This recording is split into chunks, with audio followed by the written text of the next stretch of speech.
윤석열 전 대통령이 내란 우두머리 혐의 1심 재판에서 무기징역을 선고받으면서 형량을 둘러싼 갑론을박이 이어지고 있습니다. 네, 어제 1심 결과와 정치권 반응까지 짚어보겠습니다. 박성배 변호사, 서영주 맥 정치사회연구소장, 김기흥 국민의힘 미디어 대변인과 함께합니다. 안녕하십니까? 안녕하세요. 어제 1심 결과 어떤지 좀 짚어보겠습니다. 일단은 무기징역 선고됐는데 법조계에서는 대다수가 좀 예상했던 그런 결과라고 볼 수 있겠죠? 맞습니다. 대다수 법조인들은 무기징역 선고를 예상하고 있는 상황이었습니다. 우리나라가 실질적 사형 폐지국일 뿐만 아니라 기존 대법원 판례에 따르면 사형을 선고하기 위해서는 사형을 선고할 만한 특별한 사정이 분명히 존재하여야 하고 여러 양형 요소에도 불구하고 피고인의 성향과 환경을 비롯한 주관적 요소도 고려하여야 한다고 판시하면서 사형의 선고 요건을 상당히 좁혀두고 있기 때문입니다. 나름대로는 실질적으로 선고할 수 있는 최고 형량을 선고하였다고 볼 수 있습니다만 그 판결에 이르게 된 이유 부분에 들어가게 되면 논란의 여지가 상당합니다. 감형 사유로 어떤 사유를 삼을 것인가 논란의 귀추가 주목되었는데 그 감형 사유로서 애초에 비상계엄을 사전에 치밀하게 준비하지 않았고 물리력 행사를 자제하였다는 부분을 주된 감형 사유로 삼았습니다. 이는 기본적인 사실관계 인정과 관련해 다툼의 여지가 상당하므로 항소심에서 사실관계와 관련된 판단 번복이 일어날 수 있는 대목이라고 할 수 있습니다. 네, 어제 재판부는 유죄 근거로 국회에 군을 투입해서 봉쇄하려 한 부분을 결정타로 언급했고요. 또 정치인 체포 지시를 했다는 점도 인정했습니다. 이 부분 직접 들어보시죠. 결론적으로 다시 한번 강조하건대 이 사건의 핵심은 군을 국회로 보낸 것입니다. 대통령이 군을 동원해 강제로 의회를 점령하거나 의원들을 체포하는 등의 행위를 하는 것은 결국 국회의 활동을 저지하거나 마비시켜 국회가 사실상 상당 기간 그 기능을 제대로 할 수 없게 만들려는 목적, 즉 국회의 권능을 침해하려는 국헌문란의 목적을 가지고 군을 동원해 폭동을 일으키는 것에 해당한다고 할 수 있기 때문입니다. 심지어 체포를 위해서 장구를 갖추고 다수가 차량을 이용해서 국회로 출동하는 행위 자체 등 대부분의 행위가 모두 폭동에 포섭이 된다는 것이 이 법원의 판단입니다. 네, 그러니까 내란죄에 쐐기를 박은 건 군을 투입해서 국회를 봉쇄하려 했다 이 부분인 것 같아요. 네, 이거 뭐 사실 국회에 군대가 들어가는 것들은 모든 국민들이 다 목도한 장면 아니겠습니까? 하지만 윤석열 내란 우두머리는 이 부분이 그냥 경고성이었다라고 주장을 하면서 아무도 다치지 않았다. 그리고 시간이 짧았다라고 하지만 직연재판부는 이 부분이 사실 내란죄에 해당된다라고 얘기한 것 같아요. 근데 저는 그 직연재판부의 이 무기징역의 선고에 대해서 한 말씀 드릴 수밖에 없는 게 많은 국민들이 의아해할 겁니다. 사법부의 판결이라는 것이 어떤 의미가 있냐? 사회의 기준을 새롭게 올바르게 세워가는 기준이 있는 거예요. 판결을 통해서 이런 범죄는 이런 엄단을 내릴 수밖에 없는 상황이고 다시는 이런 범죄를 저지르지 말아라는 기준을 세워서 계속해서 사법정의가 이렇게 순환이 돼야 되는데 그러면 내란이라는 부분들이 사실 뭐 살인죄? 이것과 비교했을 때 사람이 죽지 않았으니까 작느냐? 그건 아니거든요. 어떤 국가의 존립 자체를 위협했고 민주주의, 국민의 삶을 위협했기 때문에 저는 살인 이상으로 무거운 죄이고 다시는 대한민국의 민주주의가 실현되는 곳에서는 있어서는 안 될 일입니다. 그러면 한 치의 틈도 없이 사형 폐지국이라 하더라도 저는 어떤 그 사회의 경종을 울리는 차원에서 사형이 선고되는 게 맞지 않았을까라고 많은 국민들이 생각할 거예요. 그래서 물론 2심 그 내란 전담 재판부를 가면 이 부분을 올바로 바로 잡을 거라고 좀 기대를 하고 있으나 사실 강경 사유로 봤을 때는 너무 어처구니 없는 강경 사유들이 많았다라는 점을 좀 아쉬운 부분으로 말씀드리고 싶습니다. 윤 전 대통령 측에서는 군 투입한 것도 질서 유지 차원이다. 선관위에 군 투입한 것도 이거 서버 시스템 점검 차원이다. 이렇게 얘기를 했습니다만 직위원 재판부는 그런 부분들도 다 배척한 것 같거든요. 여기에 대해서는 어떻게 판단하십니까? 직위원 재판부가 이 계엄을 준비하는 게 뭐 1년 전부터다. 그리고 장기 집권을 위한 독재를 위한 것이다. 그럼 특검의 주장에 대해서는 배척을 했습니다. 다만 이게 보면 윤석열 전 대통령 측이 주장했던 부분은 이게 실질적으로 피해자가 발생하지 않았다. 그리고 물리적 충돌이 없었다. 이 부분인데 직위원 재판부는 그렇게 판단을 한 것 같습니다. 목적이 충분하다면 그 자체에서 실질적으로 그게 어떤 결과물로서 나오느냐 안 나오느냐 그거보다는 우리가 내란에 대해서 규정을 할 때 국헌 문란의 목적성 그리고 폭등이지 않습니까? 예. 목적 여부를 굉장히 중요하게 본 것 같아요. 그래서 군을 투입한 부분과 그리고 포고령을 한 부분, 그다음에 체포를 지시한 부분 이 자체만으로도 충분히 의회 활동에 대해서의 어떤 그런 활동을 저지하고 마비시키게 할 어떤 목적이 충분하다. 그렇게 판단을 한 것 같습니다. 네, 예. 그리고 어제 지기현 재판장은 성경을 읽는다는 이유로 촛불을 훔칠 수는 없다 이런 말을 했는데 네. 이게 과연 지금 사태에 있어서 적절한 비유인가 지적하는 목소리도 나오더라고요. 그렇죠. 이 내란의 행위 자체에서 지기현 판사가 어떻게 생각하는지를 단적으로 보여주는 얘기예요. 지금 성경 읽으려고 촛불 훔친 거 아니지 않습니까? 본인이 판결문을 읽어가는 내내 어떤 얘기도 있었냐면 군 생활을 했던 장성들과 경찰들 그들의 삶을 완전히 피폐시켰다 그랬어요. 가족들까지 그 명예를 다 파괴시켰다라고 하는 것과 성경을 읽기 위해서 촛불을 훔쳐서는 안 된다. 이런 차원의 이 내란의 기준을 세운다면 또 할 수 있겠네? 별거 아닌데? 이렇게 이 대한민국에서 생각하는 사람들이 더러 있을 수 있지 않겠습니까? 그래서 제가 앞서도 얘기했지만 판결이라는 자체는 법 해석도 중요하지만 사실상 사회의 기준을 세우는 게 가장 중요한데 그런 사법정의에 대한 마인드가 결여되어 있는 게 아닌가 싶고 저는 앞서도 계속 자료화면에 나오는데 오랜 공직 생활이 감형 사유예요. 그런 게 좀 많이 나와요. 재판 과정에서. 예. 저는 이거는 이제 강경 사유가 돼서는 안 된다고 봅니다. 가중이 돼야죠. 오랜 공직 생활을 했으면 그만큼 더 공직자로서의 품위 유지나 사회 규범에 대해서 지키려고 노력을 해야 되는 것이고 이 권한을 갖고 있으면서 이런 친위 구태타를 저지른 거에 대해서는 이게 어떻게 감형 사유가 되냐 그것이죠. 그래서 예. 저는 이런 부분들이 지기현 재판부가 많은 국민들에게 조금 아쉽고 비판을 받는 대목이 아닌가 좀 예. 그런 말씀드리고 싶습니다. 감경 사유 말씀하셨으니까 어제 재판부가 직접적으로 어떤 이야기를 했는지 저희가 준비를 했습니다. 한번 들어보시죠. 재판부가 무기징역 선고하면서 말씀하신 것처럼 고령인 점 혹은 공직에 봉직했던 부분들을 거론했는데 듣고 오겠습니다. 범행을 직접 주도적으로 계획했고 다수의 많은 사람들을 범행에 관여시켰습니다. 다만 아주 치밀하게 계획을 세운 것으로 보이지는 않습니다. 물리력의 행사를 최대한 자제시키려 했던 사정도 보입니다. 실탄 소지나 직접적인 물리력, 폭력을 행사한 예는 거의 찾아보기 어려웠습니다. 대부분의 계획이 실패로 돌아갔고 이 사건 범행 이전에 아무런 범죄 전력이 없고 장기간 공무원으로 봉직해왔으며 현재 65세의 비교적 고령입니다. 지기현 재판부가 지금까지 어떤 재판 지휘 스타일이 조금 다르다 이런 이야기들 많이 썼는데 지금 선고 내용도 보게 되면은 감경 사유도 그렇고 찰스 1세를 거론하거나 앞서 그 성경을 거론하거나 이런 스타일들이 있거든요. 감경 사유를 비롯해서 선고 결과에 대한 어떤 스타일에 대해서 좀 설명을 해주신다면요.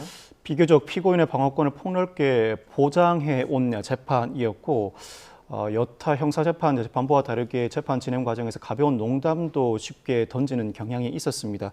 다만 그 결과가 실제 판결 선고에까지 미쳤는지 여부는 다소 의문의 여지가 있는데 이 사건은 기존 재판부의 판단뿐만 아니라 헌법재판소도 이 사건의 비상계엄은 국민의 용기와 군과 경찰의 소극적 임무 수행으로 인해 실패했다고 판단한 바가 있습니다.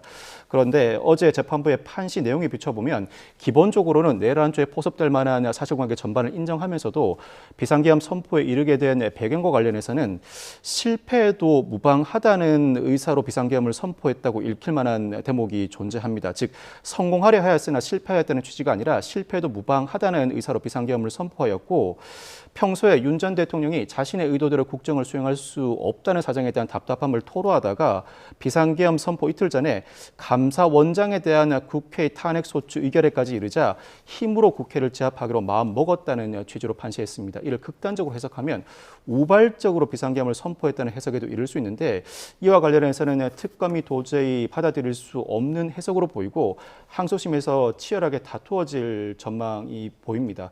노상원 수첩의 신빙성을 배척하면서 이와 같은 판단에 이른 것으로 보이는데 기본적으로 비상계엄을 선포하게 된 배경과 관련해 근본적인 시각 차이가 존재하는 것으로 보이고 이는 직접적으로 양형에도 영향을 미쳤습니다. 그 양형과 관련해 사전에 치밀하게 계획하지 않았다거나 관련된 준비가 충분하지 않았다는 취지의 대목이 읽히는데 이와 관련해서는 항소심 나아가서 대법원에서도 치열한 공방 나아가 관련된 정리가 완결되어야 할 대목으로 엿보입니다. 네, 특검의 주장과 다른 부분 또 1심에서 나왔던 감경 요소들이 앞으로의 재판에서 또 어떤 판단을 받을지 좀 두고 봐야겠습니다.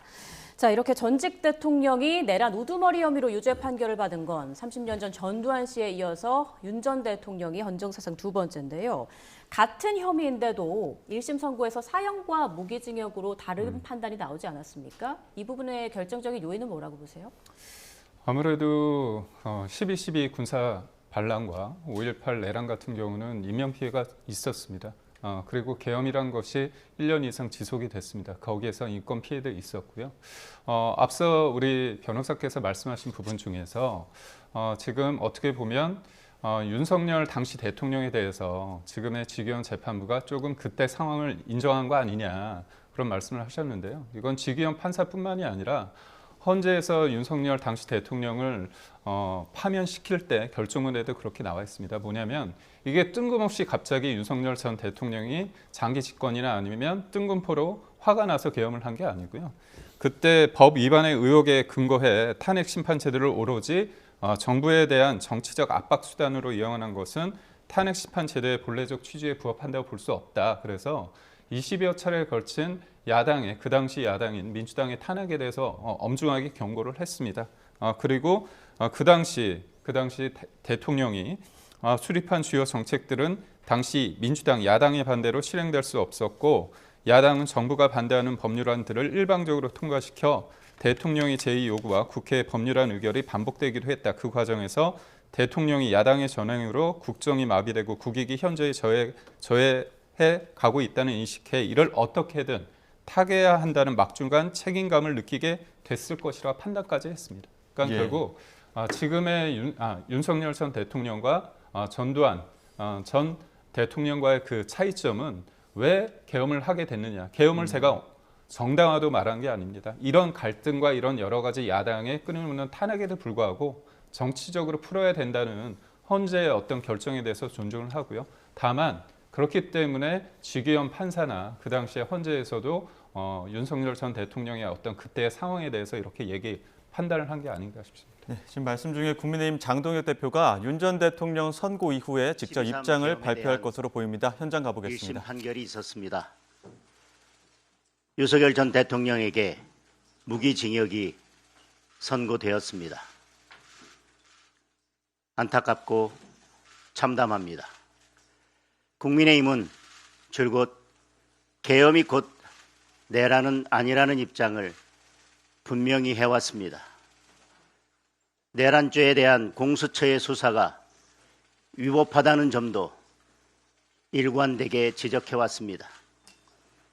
이는 우리 당만의 입장도 아니고 다수 헌법학자들과 법률 전문가들의 주장이기도 합니다. 그러나 1심 판결은 이러한 주장을 뒤집을 충분한 근거와 설명을 내놓지 못했습니다. 확신이 없는 판결은 양심의 떨림이 느껴지기 마련입니다. 저는 판결문 곳곳에서 발견되는 논리적 허점들이 지기현 판사가 남겨놓은 마지막 양심의 흔적들이라고 믿습니다. 아직 1심 판결입니다. 무죄 추정의 원칙은 누구에게나 예외 없이 적용되어야 합니다. 이미 윤석열 전 대통령은 탄핵을 통해 계엄에 대한 헌법적 정치적 심판을 받았습니다. 지금 사법적 심판도 받고 있습니다. 그리고 국민의힘은 지난 대선에서 국민으로부터 정치적 심판을 받았습니다. 윤석열 전 대통령은 헌법재판소의 심판이든 법원의 재판이든 그 어떤 것도 받아들이고 있습니다. 이에 반해 이재명 대통령은 권력의 힘으로 국민 다수의 뜻을 무시하고 헌법 제84조의 불소추 특권을 근거로 내세워 12개 혐의의 5개 재판을 모두 멈춰 세워놓았습니다. 극명하게 대비되는 모습입니다. 이번 판결에서 재판부는 헌법 제84조의 소추가 공소 제기라고 분명하게 밝혔습니다. 이재명 대통령 재판을 중지할 법적 근거가 사라진 것입니다. 법원은 이재명 대통령에 대한 재판을 즉시 재개해야 할 것입니다. 더불어민주당은 이재명 대통령을 지키겠다며 각종 방탄 악법들을 밀어붙이는 것도 모자라 현역 의원 86명이 대통령의 공소 취소를 위한 모임까지 만들었습니다. 법적 심판을 회피하는 이재명과 민주당의 행동이 진정 부끄러운 것입니다. 이야말로 국민께 사죄해야 할 일입니다. 2심까지 유죄 판결을 받은 김용의 출판 기념회에 전현직 민주당 의원들과 권력자들이 우르르 몰려가는 것 역시 정말로 부끄럽고 마땅히 사죄할 일입니다. 재판부는 내란죄 유죄를 선고하면서도 대통령에게 국회의 주요 관료 탄핵, 예산 삭감 등에 대항할 수 있는 마땅한 조치가 없다고 인정했습니다.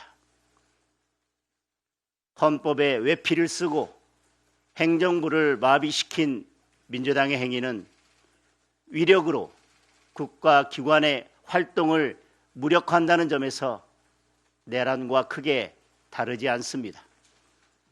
헌법이 설계한 권력의 균형을 무너뜨리고 입법 독재로 대체하려 한 것입니다.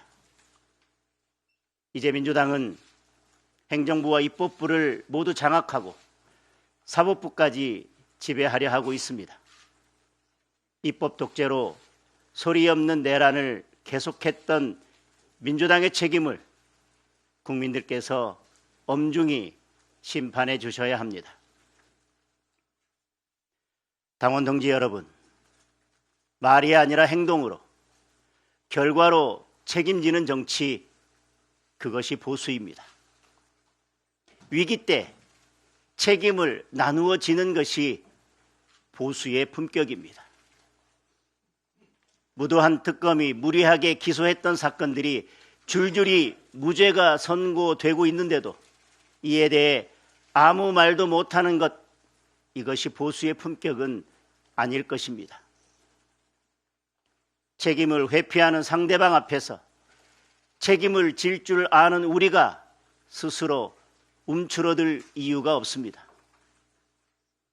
국민들께서 지금 국민의힘에 요구하는 것은 유능함입니다.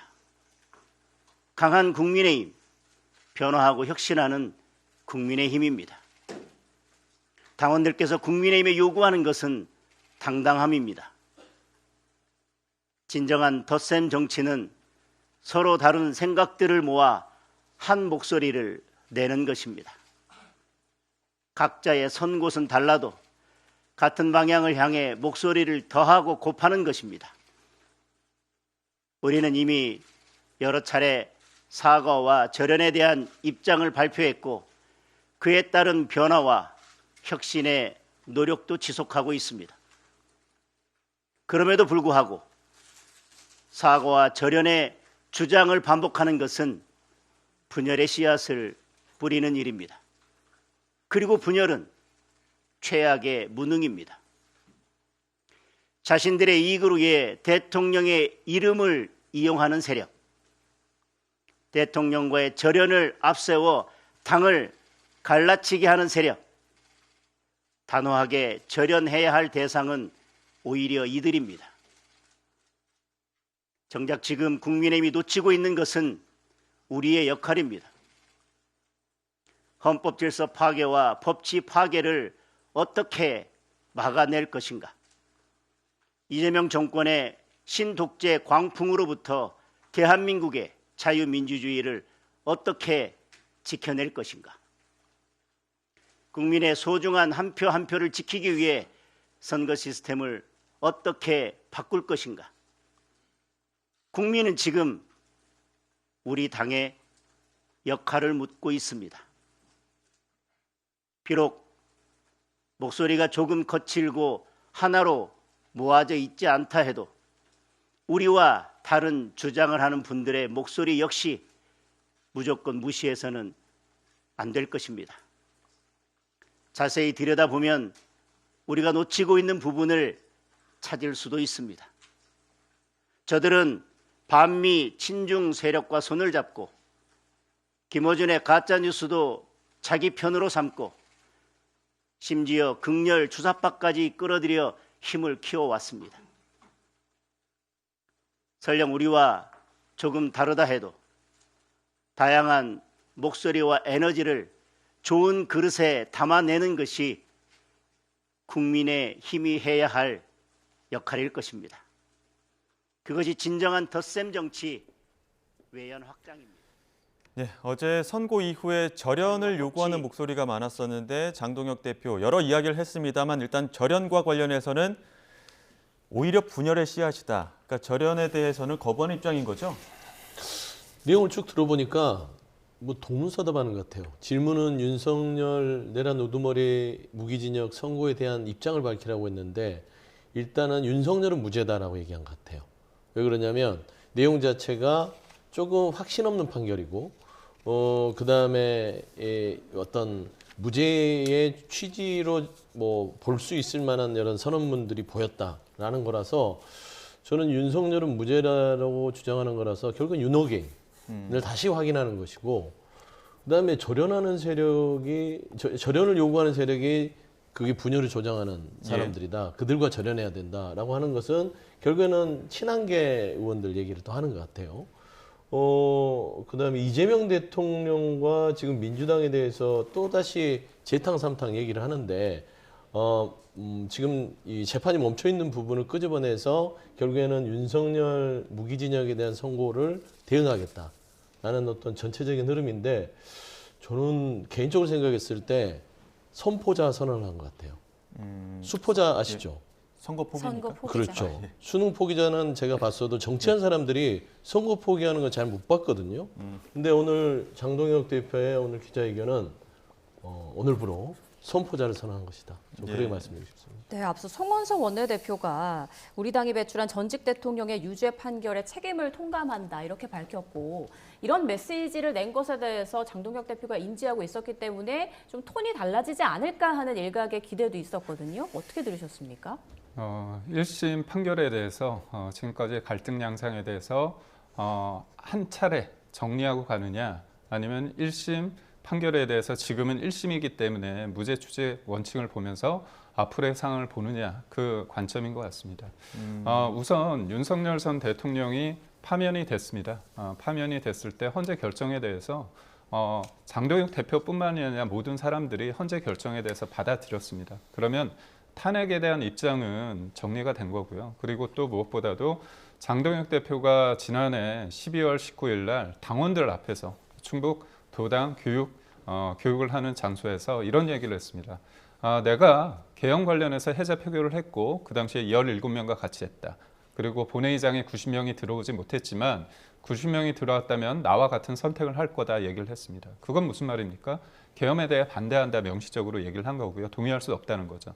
그 이후에 또 개헌은 잘못된 수단이라고 명시적으로 얘기했습니다. 그러면 개헌과 탄핵에 대한 입장이 나왔죠. 그런데 윤석열 전 대통령에 대해서 그럼 어떤 겁니까? 분명히 우리가 당시 대통령이 했던 개헌에 대해서 문제가 있다고 얘기를 한 거고 그리고 탄핵에 대해서도 과정상의 문제가 있지만 그럼에도 불구하고 보수의 가치로서 우리가 보수주의자로서 그걸 받아들인다고 얘기를 했습니다. 그래서 저는 사법부의 영역 그러니까 성경에 이런 말이 있습니다. 가이사의 것은 가이사에게 하나님의 것은 하나님에게 이게 뭐냐면 정교 분리뿐만이 아니라 사법부의 영역은 사법부의 영역, 정치의 영역은 정치의 영역으로 가야 되는데 지금 민주당이 어떻게 합니까? 사법부 조희대 대법원장 관련해서 이른바 내란과 한통속이라고 해서 조은석 특검, 내란 특검이 수사를 했는데 무혐의 나왔잖아요. 지기현 판사 관련해서도 직권남용으로 수사를 했는데 무혐의 나왔습니다. 그래서 정치가 과하게 사법의 영역에 있는 부분에 대해서 그것을 과도하게 압박하는 건 좋지 않다. 그렇게 보는 것 같고요. 그렇다면 이른바 죽은 권력에 대해서 이렇게 부관 참시하면서 사법의 영역에 대해서 압박하고 있는데 지금의 현재 살아있는 권력에 대해서는 균형 있게 가고 있느냐. 그렇다면 헌법에 대통령은 임기 중에 내란과 외환죄 이외에는 형사소추되지 않는다. 그런데 우리가 탄핵 소추했잖아요. 국회에서. 예. 소추. 그건 기소입니다. 그런데 민주당과 이재명 정부 쪽은 추가 재판이라고 하는 거잖아요. 그러면 국회가 탄핵 소추 재판까지 한 건 아니잖아요. 그거는 헌재가 한 겁니다. 그러고 어제 지기현 판사가 분명하게 소추 관련해서는 공소 제기 이렇게 얘기를 했다면 당연히 현직 대통령도 할 수 있는 거 아니냐. 그러면 지금 살아있는 권력자에 대한 어떤 재판도 엄중하게 진행돼야 된다. 그런데 그 와중에 공소 취소를 민주당 국회의원들이 87명이 하고 있고 이 부분에 대한 어떤 반대와 어떤 반발은 유시민 작가 같은 경우도 표현이 그렇지만 그대로 옮기겠습니다. 이건 미쳤다. 이런 얘기를 하고 있습니다. 그렇다면 야당의 대표로서 1심 판결에 대해서 어떤 스탠스를 취하느냐도 중요하지만 지금 야당의 제일 야당이 해야 될 것은 뭐냐. 이 부분에 대해서 사법부를 겁박하고 흔드는 이 부분에 대해서도 어떻게 보면 소리 없는 내란 아닌가. 이거에 대해 맞서 싸우자는 그런 부분에 대해서 강하게 주장한 것 같습니다. 지금 장동혁 대표가 앞서 입장 발표할 때 보면 지금 단호히 절연해야 할 대상은 당을 갈라치게 하는 세력이다 이렇게 얘기를 했단 말이죠. 근데 마침 오늘 지금 배현진 의원이 당원권 정지와 관련해서 가처분 신청했는데 오세훈 시장도 그렇고 지도부 차원에서 징계 취소해야 된다고 했는데 이 부분과 관련해서 단호하게 우리는 가겠다 이런 입장이라고 봐도 되는 겁니까? 우선적으로요. 많은 분들이 잘 모르시는 부분이 있습니다. 배현진 의원이 징계를 받은 게 뭐 한동훈 전 대표 관련해서 뭔가 지지하는 성명서를 냈다. 그 와중에 문제가 있다. 그게 아니고요.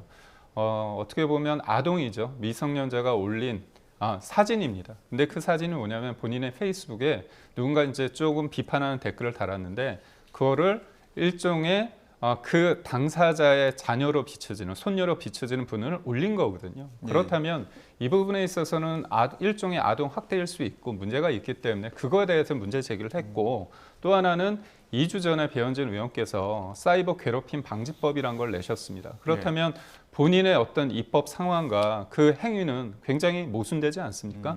그런 부분이 됐기 때문에 이거는 사실 문제일 수밖에 없고 결정문에 그게 있습니다. 편의점에서 어떤 한 아이가 물건을 훔쳤는데 편의점 주인이 CCTV를 1시간 반 정도 사진을 캡처해서 올렸습니다. 근데 그게 유죄 판단이 나왔습니다. 그러니까 결국 배현진 의원께서 이 부분에 대해서 재심을 요구하고 그런 부분 어떤 절차를 하는 것은 본인의 선택이라선 존중받아야 된다고 생각하는데 다만 이 상황에 대해서 그 아이와 그 아이의 아빠일 수도 있고 아니면 할아버지도 될 수 있는데 그 부분에 대한 어떤 개인적인 어떤 사과가 전제돼야 되지 않을까 생각합니다. 네. 자, 민주당 입장 조금만 더 들어보면 오늘 장동혁 대표 이야기를 분석해 보면 이제 무죄 추정의 원칙을 적용해서 대법원 판결까지 지켜봐야 한다. 네. 이걸 정치권에서 사법부를 압박해서는 안 된다 이런 목소리를 냈거든요. 여기에 대해서는 어떻게 보세요? 그러니까 정치권에서 사법부를 압박한다는 게 정치적인 주장을 하는 게 사법부에 압박이 된다고 생각을 하시나 봐요. 지난 윤석열 정부에서는 그렇게 했는지 모르지만 정치권에서는 정치의 언어로 본인들의 의견을 내라고 정치권이 있는 겁니다. 사법부는 그걸 듣고 압박을 느끼지 않아요. 그렇기 때문에 다양한 판결문이 나오고 큰 맥락에서는 12.3계엄은 내란이다 라는 것은 지기현 재판부, 그다음에 이진관 판사 다 똑같이 얘기하잖아요. 그러면 여기에 대해서 장동혁 대표가 얘기를 해야 될 거 아닙니까? 그걸 얘기하지 않아요. 지금 무죄 추정이라는 것은 윤석열에 대해서 최종적으로 최종심이 무죄 추정에 이를 수 있지만 내란죄가 뒤집힌다는 부분들은 저는 거의 희박하다고 봅니다. 예. 그러면 내란죄에 대해서 12.3 내란에 대해서 당의 입장은 무엇이냐 물어봤을 때 왜 뜬금없이 무죄 추정과 뭐 사법 압박 얘기를 하는지 그 얘기고 두 번째 묻고 싶은 건 오늘 보면은 윤석열은 무죄고 그 안에서 사과나 계엄이나 절연을 하는 사람들은 그 사람들이 갈라치기 하는 대상이고 그들을 절연해야 된다고 했어요. 그러면 뭐 오늘이든 내일 당장 송원석 원내대표를 징계해야 됩니다. 지금 갈라치기 하잖아요. 헌정 질서 위반하는 사람들과 끊어내야 된다. 이건 갈라치기 첫 번째. 두 번째 오늘 국민의힘의 대항전 미래 어떻습니까? 이거는 이제 전륜이 어쩔 수 없는 상황이다. 우리 윤석열과 끊어내자 주장했어요. 그 사람들도 징계해야 되는 거예요. 예. 오세훈 서울시장 전륜하라고 그러잖아요. 그분도 잘라내야 돼요. 지금 스스로 고립되는 상황을 판단됐을 땐 제가 앞서 얘기했더니 선거를 치를 생각이 없고 예. 본인의 그냥 당대표 자리만 유지하려는 거 아니냐. 예. 라는 메시지다. 굉장히 그 국민의힘 내부에서도 매우 실망스러운 어떤 예. 소리들이 나오지 않을까 보입니다. 박성배 변호사님, 지금 장동혁 대표가 판사 출신이기도 하고 입장문 보게 되면 판결문 곳곳에 발견되는 논리적 허점이 있고 직위원 재판부가 남겨놓은 마지막 양심의 흔적이다 이렇게 얘기를 하고 있거든요. 그러면 윤 전 대통령 측이나 장동혁 대표가 보고 있는 항소심에서 주목하고 있는 포인트는 어떤 겁니까? 이 사건 비상계엄 선포 배경과 관련해서 사전에 치밀하게 계획하지 않았을 뿐만 아니라 성공을 하기 위한 필수 조건을 갖추지 못하였기 때문에 비상계엄 선포 자체로 내란죄가 해당하지 않는다는 취지 나아가서 공수처의 수사권이 존재하지 않는 이상 애초에 재판이 진행될 수 없는 공소기각 사유임을 집요하게 파고들 것으로 전망됩니다. 이 사건은 여러 가지 중요한 쟁점들을 포괄하고 있어서 대법원의 선도적 판결로 남을 만한 판결인데 절차와 관련해서는 공수처 수사권의 범위, 그 전제로서 불소추 특권에도 불구하고 현직 대통령에 대한 일반 범죄 수사가 가능한가, 나아가서 구속기간 만료 후 공소 제기한 사안인가, 그와 같이 해석한다면 그 공소 제기 효력은 무엇인가와 관련해 대법원 판결로 정리되어야 할 부분이 남아 있습니다. 뿐만 아니라 내용과 관련해서는 대통령의 비상계엄 선포 시 어떠한 요건에 따라 내란죄가 인정될 것인가, 일단 이 사건 재판부는 국헌을 물러날 목적이 인정된다면 내란죄가 인정된다고 판시하였는데 다른 기준에 따라 다른 판단을 할 여지가 아주 없지 않은 것은 아닙니다. 또 나아가서 실무자들은 그 명령에 따를 수밖에 없는 측면이 있는데 어떤 기준에 따라 처벌 유무를 가를 것인가도 중요한 쟁점이라고 할 수 있는데 이와 같은 포괄적인 중요한 쟁점들 항소심 나아가서 대법원이 궁극적으로 정리를 해주어야 할 것으로 보입니다. 이와 같은 쟁점들이 정리되는 과정에서 일부 무죄나 공소기각이 선고될 수 있다는 기대를 아직도 하고 있는 것 같습니다. 자, 그러면 앞으로 항소심과 최종 판결의 결과가 또 6.3 지방선거를 앞두고 있는 만큼 정치권에 큰 영향을 미칠 것 같은데 어느 정도에 좀 나올 것으로 예상해 볼 수 있을까요? 항소심은 6월, 상고심 최종 판단은 9월까지는 선고될 것입니다.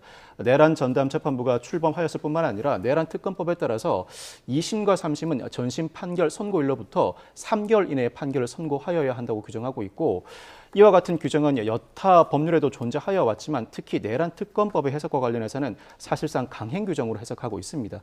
재판부도 조희대 대법원장의 지침도 존재하였을 뿐만 아니라 되도록이면 이 규정을 준수하기 위한 갖은 노력을 하고 있는 만큼 이 사건 내란 우두머리 재판은 오는 9월에는 최종 판결이 이루어질 것으로 전망됩니다. 최종 판결이 이루어지는 과정에서 양형도 중요한 포인트라고 할 수 있는데 12.12 5.18 사태와 비교해 봤을 때 현재 1심 재판부의 양형은 크게 그 양형과 다르지 않습니다. 그 자체만 두고 보면 양형이 지나치게 가볍다거나 지나치게 무겁다고 볼 수 없습니다. 그렇지만 특검의 주장은 다시는 이와 같은 일이 반복되지 않도록 12.12와 5.18의 비극적인 역사적 경험이 있음에도 불구하고 또다시 21세기 대한민국에 이와 같은 일이 벌어진 만큼 다시는 이와 같은 일이 반복되지 않도록 더 중한 형이 선고되어야 한다고 주장해 왔습니다. 기존의 판결을 따를 것인가 아니면 새로운 기준에 따라 더 양형을 가중할 것인가는 향후 재판부의 몫이라고 할 수 있습니다. 네, 알겠습니다. 여기까지 듣겠습니다. 지금까지 박성배 변호사, 서용주 맥정치사회연구소장, 김기흥 국민의힘 대변인 세 분과 함께했습니다. 고맙습니다. 고맙습니다.